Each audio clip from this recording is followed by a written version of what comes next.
everyone, welcome back to my channel, and today we are going to start the soft skill in which we will cover the grammatical portion of the soft skill, which is under in the unit 1 of the soft skill. Okay, in which we will study complete unit revision for quick revision before exam. Okay, in which the first topic is transformation of sentences.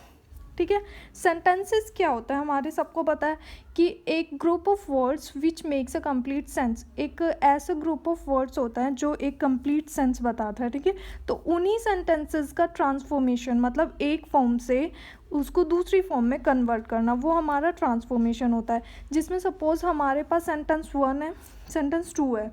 ठीक है, हमने sentence 1 को convert किया sentence 2 में, but जो meaning है ना वो सेम है दोनों सेंटेंसेस का. For example we have one example, I am not playing because I am ill. मैं नहीं खेल रहा हूँ क्योंकि मैं बीमार हूँ. ठीक है, एंड इसी सेंटेंस को अगर हम दूसरी फॉर्म में कन्वर्ट कर देते हैं, I am ill so I am not playing. मैं बीमार हूँ, मैं इसलिए खेल नहीं रहा हूँ. मतलब दोनों का एक ही आ रहा है बात का निकल के, लेकिन सेंटेंसेस की फॉर्म अलग हो गई है. ये सेंटेंस 1 है जो दिखने में अलग है बट मीनिंग सेम है. तो यही हमारा ट्रांसफॉर्मेशन होता है, किसी एक सेंटेंस को दूसरी सेंटेंस में कन्वर्ट करना, बट जो उसका मीनिंग है वो सेम होना चाहिए. ठीक है, the meaning of the sentence should be same. ठीक, तो ये हमारा कन्वर्जन हम इसे बोल सकते हैं ट्रांसफॉर्मेशन. तो देख लेते हैं हम सिंपल, कंपाउंड एंड कॉम्प्लेक्स. हमारे सिलेबस में ये 3 सेंटेंसेस होते हैं. इन टाइप के सेंटेंसेस में हमें कन्वर्जन करना है. ठीक है, तो हम देख लेते हैं. सबसे पहले एक एग्जांपल देख लेते हैं. Seeing a dog he run away. उसने एक डॉग देखा जो कि जा रहा था. ठीक है, ये हमारा क्या हो गया, सिंपल सेंटेंस हो गया. इसका दूसरा हम कंपाउंड सेंटेंस देख लेते हैं. ही सा ए डॉग. उसने एक कुत्ता देखा एंड और ही वॉज अवे, और वह जा रहा था. तो ये क्या हो गया कि उसने एक कुत्ते को जाते हुए देखा. ये हमारा सिंपल सेंटेंस हो गया. इसको हमने कंपाउंड में कन्वर्ट कर दिया. कंपाउंड में क्या होता है, जिसमें हम एंड यूज़ करते हैं और मतलब कोई भी कंजंक्शन यूज़ करते हैं, उन सेंटेंसेस को हम कंपाउंड सेंटेंसेस बोलते हैं. तो ठीक है, मीनिंग क्या है दोनों का सेम, कि एक किसी आदमी ने देखा किसको, कुत्ते को भागते हुए या जाते हुए. मीनिंग सेम है, पर ये सिंपल से कंपाउंड में चेंज हो गया. इसी टाइम से हम इस वाले सेंटेंस को सिंपल में चेंज कर सकते हैं. तो ये एक्सचेंज हो रहा है हमारा सिंपल कंपाउंड का, but the meaning of both the sentences is same. ठीक है, इसी टाइप से हम अनदर एग्जांपल देख लेते हैं. I will tell you his birth place. मैं तुम्हें उसका जन्म स्थान या फिर बर्थ प्लेस बताऊंगा. ठीक है, ये क्या हो गया, हमारा सिंपल सेंटेंसेस हो गया. अब इसको हम कॉम्प्लेक्स में कन्वर्ट कर लेते हैं. I will tell you where he was born. मैं तुम्हें बताऊंगा कि वह कहाँ उसका जन्म कहाँ हुआ था, वह कहाँ बोर्न हुआ था. ये हमारा कॉम्प्लेक्स हो गया. कॉम्प्लेक्स सेंटेंसेस में हम वेयर मतलब जो भी हमारे क्वेश्चन वर्ड्स होते हैं हम उनका यूज़ करते हैं एज अ कंजक्शन. ठीक है, तो ये हमारे कॉम्प्लेक्स सेंटेंसेस होते हैं. सिंपल को हमने कॉम्प्लेक्स में कन्वर्ट कर दिया, कॉम्प्लेक्स को इसी टाइप से हम सिंपल में कन्वर्ट कर लेंगे. तो यही हमारा कन्वर्जन होता है कि उसमें कोई भी चेंज नहीं हो रहा है, मतलब एक मीनिंग में चेंज नहीं हो रहा है पर दिखने में वो चेंज लग रहा है. ठीक है, तो इसके बाद हमारा transformation of sentences short quick video है, तो इसलिए मैं ज़्यादा डिटेल में नहीं बना रही हूँ, इतना बता रही हूँ कि रिवीजन हो जाए एग्ज़ाम से पहले. फिर उसके बाद होता है सब्जेक्ट वर्ब एग्रीमेंट, हमारा टॉपिक है. ठीक है, मतलब किसी भी सेंटेंस में एक सब्जेक्ट और वर्ब वो किस टाइप से उनका एग्रीमेंट होता है. ठीक है, for making a subject grammatically correct. किसी भी सब्जेक्ट को ग्रामेटिकली करेक्ट करने के लिए a verb must agree with its subject in number. उसकी जो वर्ब है, मतलब कोई एक सेंटेंस है, उसको ग्रामेटिकली ठीक करने के लिए उसकी जो वर्ब है ना, वो उसका जो सब्जेक्ट है वो एग्री होना चाहिए उसकी वर्ब से. ठीक है, suppose we have a singular subject. अगर हमारे पास कोई एक एग्जाम्पल्स या सेंटेंस है, उसका अगर सिंगुलर सब्जेक्ट है तो उसका वर्ब शुड बी सिंगुलर. अगर प्लूरल सब्जेक्ट है तो verb should be plural. When, तो ये किस केस में होता है, ये सिर्फ उस केस में होता है when the subject is in third person. अगर हमारा जो सब्जेक्ट है वो थर्ड पर्सन हो. ठीक है, मतलब अगर हम किसी तीसरे पर्सन के बारे में बात कर रहे हो, थर्ड पर्सन. ठीक है, for example this monkey Yeats बनाना. वह मंकी बनाना खाता है. ठीक है, दूज मंकीज ईट बनानाज, इसमें क्या हो रहा है, इसमें प्लूरल की बात हो रही है, किसके बारे में बात हो रही है, मंकी के बारे में बात हो रही है। तो वो मंकी क्या है, सिंगुलर है, तो इसमें सिंगुलर वर्ब की फॉर्म लगेगी ईट्स। मंकीज क्या है, प्लूरल है, तो प्लूरल वर्ब की फॉर्म लगेगी ईट। आपको यही लग रहा होगा ना कि ये तो वर्ब प्लूरल हो गया, ये सिंगुलर है, क्योंकि इसमें ऐसा, बट ऐसा नहीं है। ईट्स हमारा सिंगुलर वर्ब है, ईट हमारा प्लूरल वर्ब है। Okay done.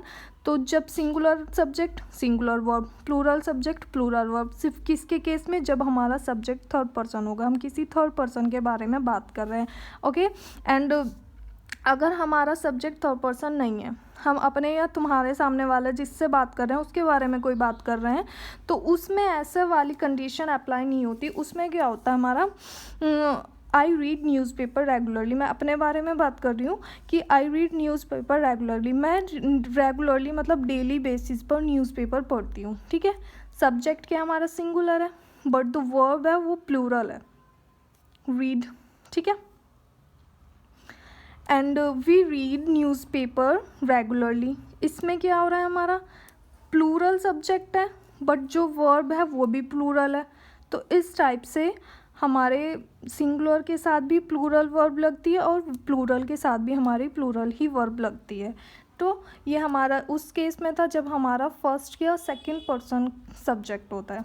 ठीक, फिर इसके हमारे सब्जेक्ट वर्ब एग्रीमेंट्स की कुछ रूल्स हैं, रूल्स देख लेते हैं। इसमें हमारा फर्स्ट रूल है द सब्जेक्ट वन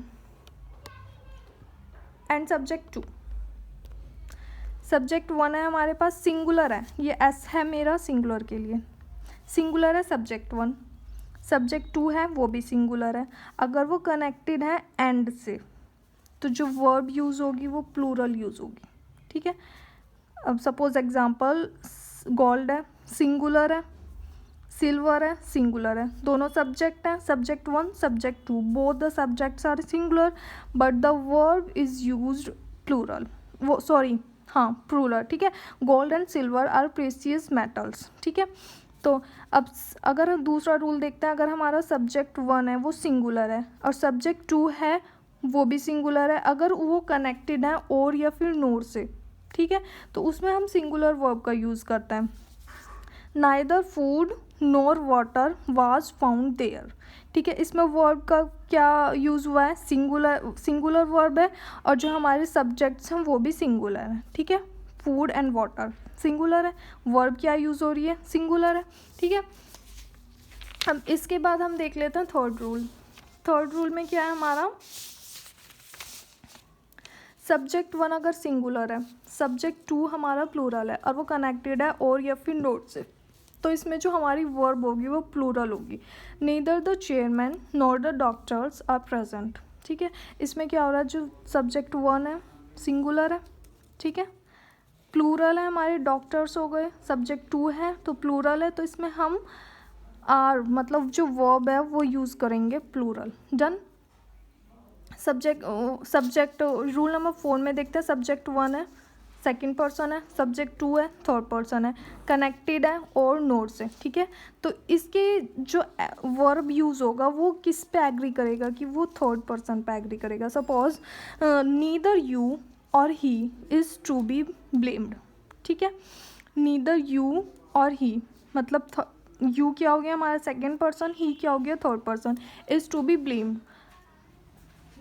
ब्लेम नहीं किया जाएगा। ठीक है, एंड फिफ्थ क्या होगा हमारा, either neither each everyone many, जो भी इस टाइप के कनेक्शन होते हैं मतलब इस टाइप के जो सब्जेक्ट होता है सॉरी, तो उसके साथ हम सिंगुलर वर्ब का यूज़ करते हैं। For example everyone of the girls love to cat, जितनी भी लड़कियां हैं वो लव करती हैं किसको, कैट को। ठीक है, तो इसमें एवरीवन यूज़ हो रहा है, तो सब्जेक्ट क्या होगा हमारा, वो सॉरी वर्ब क्या होगी हमारी, सिंगुलर होगी। ठीक है, लव्स क्या हो गया सिंगुलर, गर्ल्स क्या है हमारी, एवरीवन, गर्ल्स की एवरीवन यूज़ हो रहा है, तो ये क्या है हमारा प्लूरल हो गया, बट जो इसमें वर्ब होगी वो सिंगुलर होगी।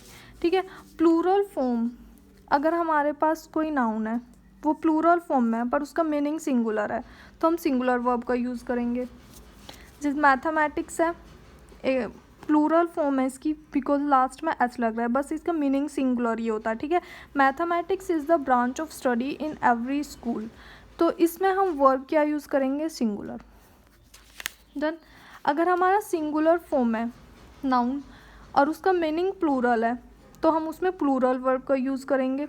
सिंगुलर है सिंगुलर वर्ब, प्लूरल है plural verb. The couple are going out this week, couple है, वर्ड क्या है, सिंगुलर, मीनिंग क्या है, प्लूरल, तो इसके साथ वर्ब क्या यूज़ होगी हमारी, प्लूरल।